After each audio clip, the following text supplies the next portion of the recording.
Silent letter words ගැන මොනවගේ අදහසක්ද ඔබට තිබෙන්නේ? අයන් කියන වර්ඩ් එක අපිට හරි ගයිඩන්ස් එකක් තිබුණ නැත්නම් අපි මේ වර්ඩ් එක ඉරොන් කියලා කියන්න තිබුණා. අයිලන්ඩ් කියන වර්ඩ් එක ඉස්ලන්ඩ් කියලා කියන්න තිබුණා. අපි අද සයිලන්ට් ලෙටර් වර්ඩ්ස් ගැන කතා කරමු. ඩෙට් ණය B එක සයිලන්ට්.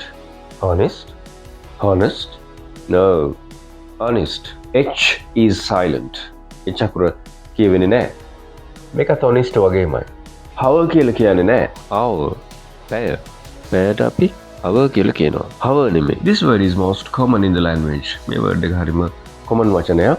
knife K අකුර silent. ඒ වගේම තමයි no කියන word එක. දන්නවා no. එතකොට ඒකෙත් K එක silent.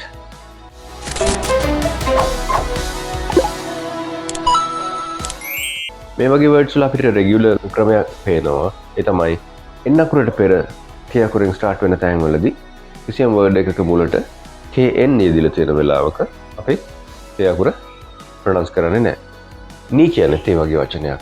දන හිස. මේක comb නෙමෙයි. comb සවුන්ඩ් එකකින් ඉවරයි. comb පනාව. climb උඩකට නගිනවා. be silent. match batch catch වගේ වර්ඩ්ස් වල බලන්න T අකුර කියවෙන්නේ නැහැ. In real English, we don't pronounce every letter. අපි ඉංග්‍රීසි භාෂාවේදී හැම අකුරක්ම ශබ්ද කරන්න යන්නේ නැහැ. ඊළඟට එන මෙන්න මේ words වල අපි මේ සමහර sounds drop කරලා තියෙන, සමහර sounds weaken කරලා, දුර්වල කරලා ඉවත් කරලා තියෙන්නේ. අපි බලමු. බැලුවට මේක comfortable වගේ නෑ. comfortable. සැප පහසු කියන අදහස තිබෙන්නේ. නිකන් vegetable වගේ නේද? නෑ.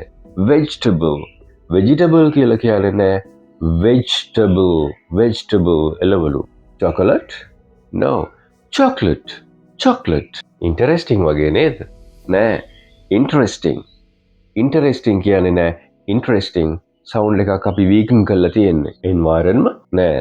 environment මේකේ a sound එක තිබුණට එතන පටන් ගන්න e sound එකෙන් environment පරිසරය. ඊළඟට ගොඩක් අය වැරදියට ප්‍රොනවුන්ස් කරන වචනයක් පාර්ලිමන්ට් කියලා නෑ. පාර්ලිමේන්තුව parliament. This is Newton real life English.